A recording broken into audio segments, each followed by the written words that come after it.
नमस्ते अमर sir. नमस्ते. Sir मी तुम्हाला follow करतोय कारण तुम्ही गेल्या 18-19 वर्षापासून तुम्ही प्रॉपर्टी फील्डमध्ये आहात. तुमचं इथे खूप चांगलं नाव मी ऐकून आहे आणि तुमचे व्हिडिओ सुद्धा मी बघतो कारण तुम्ही प्रॉपर्टी बरोबर कायद्याबद्दल सुद्धा तुम्ही खूप चांगलं मार्गदर्शन करता तुमच्या व्हिडिओजमध्ये.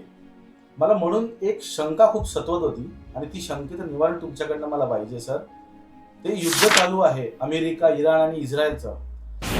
या युद्धामुळे आज दुबईची परिस्थिती झालेली आहे. तिथे दुबईला आज लोक इन्व्हेस्टमेंट करायला घाबरतायत. तशीच परिस्थिती युद्धामुळे आज भारतामध्ये सुद्धा यायचे काहीही चान्सेस आहेत का? तुम्ही जरा प्लीज मला गाईड करा सर. नमस्कार मित्रांनो. तू जो प्रश्न विचारलास खूप चांगला प्रश्न आहे. त्याचं तुला मी संदर्भासहित स्पष्टीकरण देतो. सगळ्यात पहिलं म्हणजे जे दुबईवरती घडलं ते इंडियामध्ये घडण्याचे चान्सेस खूप कमी आहेत. कारण का इंडिया हा खूप मोठा देश असल्याबरोबर इंडिया हा सक्षम देश आहे. एक न्यूक्लिअर पॉवर देश आहे आपला. आणि दुबईचा जो भ्रमाचा भोपळा फुटल्यामुळे आज तिकडचे इन्व्हेस्टर जे टेन्शनमध्ये आलेले आहेत तसं इंडियामध्ये होण्याचे चान्सेस खूप कमी आहेत मित्रा. आज त्याचं श्रेय आपल्याला 4 घटकांना द्यावं लागेल.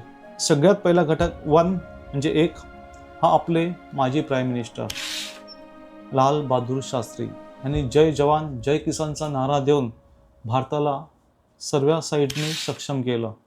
नंतर आले इंदिरा गांधी आणि इंदिरा गांधींना जग एक आयर्न लेडी म्हणून ओळखायचे आणि त्यांनी आणि बुद्ध हसला म्हणजेच 1974मध्ये जो न्यूक्लिअरचा आविष्कार करून संपूर्ण जगाला दाखवलं की आम्ही पण तुमच्या गटामध्ये बसू शकतो अणुबॉम्बच्या. आज भारताकडे त्या टायमाला अणुबॉम्ब आले हे जगाला माहिती पडलं आणि भारताला सक्षम केलं. ते झाल्यानंतर सगळ्या ठिकाणाहून भारतामध्ये खूप निर्बंध आले. अमेरिकेने खूपसे निर्बंध लादले पण त्या निर्बंधांना झुगारून इंदिरा गांधी आपल्या पुढे गेल्यात. त्यानंतर आले नरसिंह राव ज्यांनी टेक्निकली आणि खूपशा गोष्टींनी भारताला सक्षम केलं. त्यानंतर आले आपले अटल बिहारी वाजपेयी. ह्यांनी 1998मध्ये ऑपरेशन शक्ती नावाने अणुबॉम्बचं परत एकदा चाचणी करून जगाला दाखवून दिलं की आम्ही ठामपणे जगावरती राज करू शकतो. आज आम्ही पण एक न्यूक्लिअर शक्ती आहे. त्यामुळे आमच्याकडे वाकड्या नजरेने फक्त 10 टाईम विचार करा. त्यामुळे देश आपला 4ही साईडनी स्ट्रॉंग झाला. त्यानंतर आले आपले नरेंद्र मोदी ज्यांनी देशाला संपूर्ण साईडनी चौफेर सिक्युअर करून आज देशाची आंतरराष्ट्रीय ख्याती वाढवली. त्याचबरोबर UPI पेमेंट देऊन ब्लॅक मनी बोला भ्रष्टाचार बोला ह्या खूपशा गोष्टींना त्यांनी एक इलेक्ट्रॉनिक माध्यममधून पेमेंटमधून UPIमधून एक बंधनं आणली. त्यामुळे देश आपला सिक्युअर झाला. आज धोरणात्मक गोष्टी करून आंतरराष्ट्रीय स्तरावर भारताची ख्याती वाढवली. ह्या अशा घटकांमुळे हा प्रथम घटक होता ज्याने देश आपला स्टेबल झाला. नंतर दुसरा घटक जो आहे तो आहे आपले सायंटिस्ट आदरणीय APJ अब्दुल कलाम साहेब ज्यांना मिसाईल मॅन बोलायचे. आज त्यांनी वेगवेगळे शोध लावून आपल्या देशाला शस्त्रास्त्रामध्ये संपन्न करून तो वारसा पुढे चालू ठेवला. तिसरा घटक येतो मित्रांनो आपलं डिफेन्स सिस्टम. मग त्यात एअरफोर्स आला, आर्मी आले, नेव्ही आले. आज हे तटस्थपणे उभे असल्यामुळे आपल्या देशाकडे वाकड्या नजरे बघण्याची कोणाची हिंमत होत नाही. आज भारताबरोबर 3 युद्ध लढले गेले पण 3 युद्धात भारत सक्षम ठरला, सगळ्यांना पुरून उरला. ह्या 3 घटकांबरोबर 4था घटक आहे तो आपण स्वतः म्हणजेच भारतीय जनता जी देशाच्या आर्मी मागे किंवा देशाच्या पॉलिटिक्सच्या चांगल्या निर्णयामागे खंबीरपणे उभे राहते.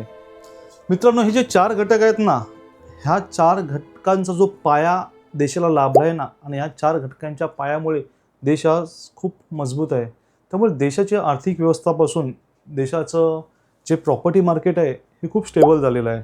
आणि आजपर्यंतच्या इतिहासामध्ये रिअल इस्टेट इंडस्ट्री ही कधीच कोसळलेली नाही आहे किंवा तिचे भाव हे कधीच डाऊन झालेले नाही आहेत मित्रांनो. आणि मित्रांनो मुंबईविषयी जर बोलायचं झालं ना तर मुंबईवरती अनेक प्रॉब्लेम्स येऊन गेले, अनेक संकट येऊन गेले, अनेक आतंकवादी हमले झाले.